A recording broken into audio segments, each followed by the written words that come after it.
I'm Mara Webster with In Creative Company, and I'm so excited today to be sitting down with the wonderful Debby Wolfe, who is the showrunner of the series Lopez versus Lopez.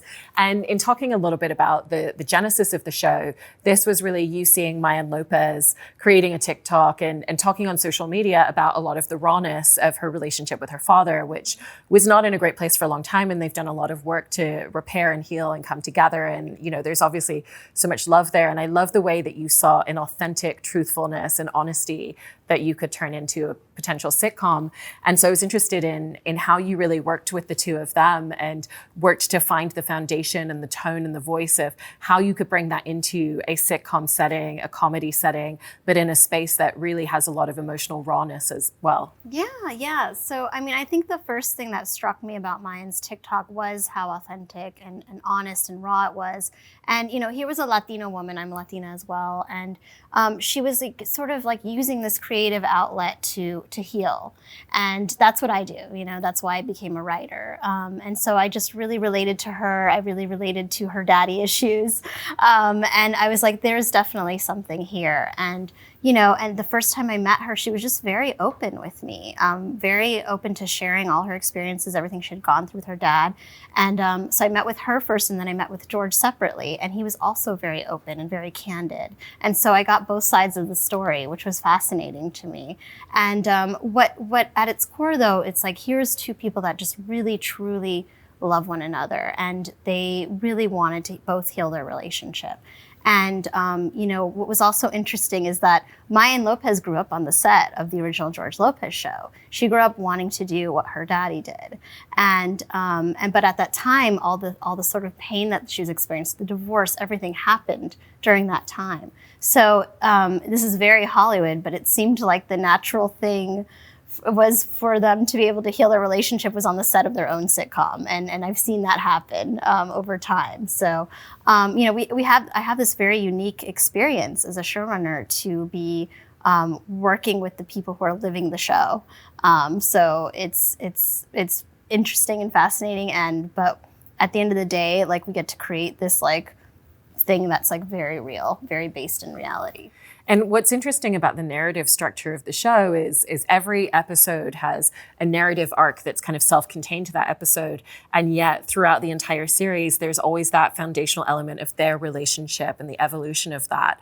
And so when you're creating episodes and arcing out the series, how do you find that those two kind of strands of, okay, what's the narrative arc and theme or topic that we want to explore, whether it's anxiety, you know, how a family approaches a holiday, you know, will I potentially cheat because my dad cheated? Is this something that I'm more prone to? Yeah. And then look at within that, what are the foundational elements that we want to keep building on and growing each episode? Yeah. What's funny is I sort of look at Lopez versus Lopez, like every episode is like a therapy session for Mayan and George. And, you know, they realize something every episode and they have some growth. But, you know, growth doesn't happen overnight. So it's like, you know, therapy, you can do therapy for many years, at least 5 seasons. So that's really like how we approach it. You know, that these are two people who love each other and they know that they have to grow in order to maintain this relationship. And they will continue to do so for as long as NBC will allow it.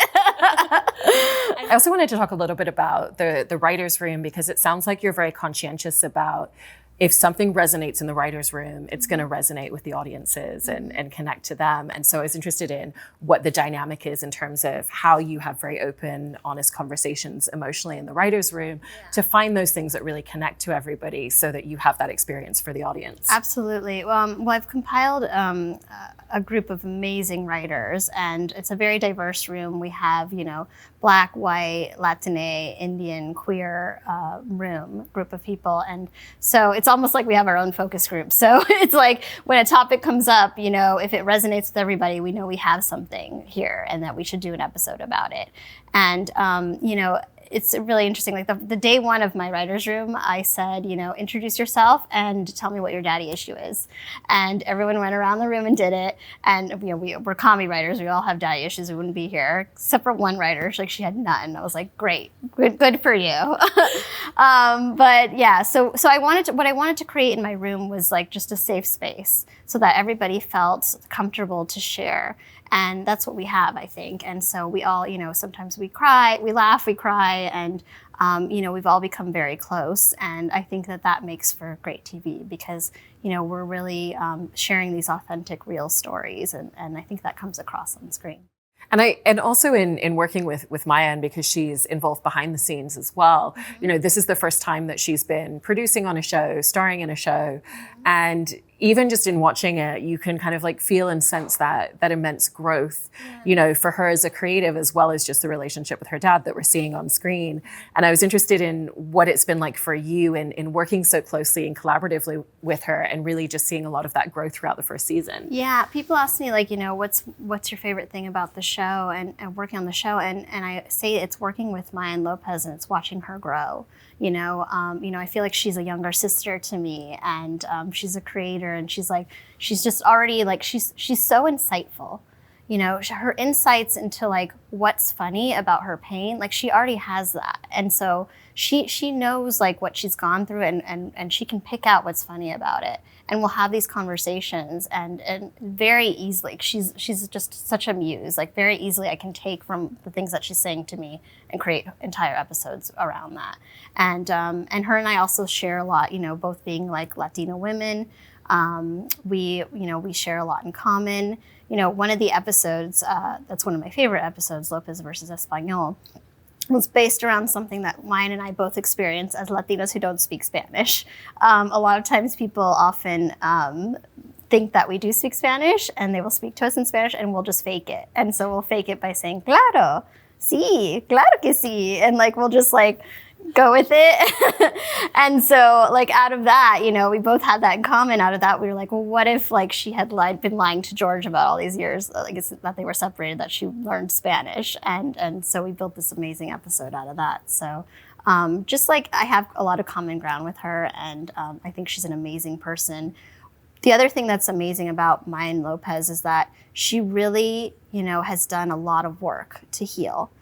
She's done the work, she's gone to therapy, and she is just wants to share that with the world. And she wants others to heal through her creative expression, which I do as well. So, Lopez versus Lopez to me is like not just a sitcom. I think it's bigger than all of us. And I think that's really beautiful and special. Yeah, no, it's a really beautiful thing to watch on screen in terms of what they're exploring with their relationship so openly. And, given that obviously no human relationship is immediately resolved and everything's tied up with a bow, and it's a relationship that they're still working on, and they're very honest about that. How did you and Maya, or did you talk about how far do we want to take the development of their relationship through season one, with the idea that we hope to be able to write future seasons, there still needs to be a lot of space to explore. So figuring out, taking that evolution, having them grow closer, finding common ground in ways that they wouldn't in episode one, but kind of like not resolving things too much. Mm-hmm. Yeah. Well, I think like that's the thing, like as humans, like you're never done growing. Like you grow every year, and you discover new things about yourself, well into like your 70s, like you're still having these epiphanies. So, there's plenty to mine about the human condition that we can explore between George and Maya over many seasons. Yeah. Well, I really, really love what you've all created throughout the first season. Thank you. It's such, it is, we keep saying the word like honesty and truth, and it really does just capture that with such a unique comedic perspective as well. So congratulations. Thank you so much. I appreciate that.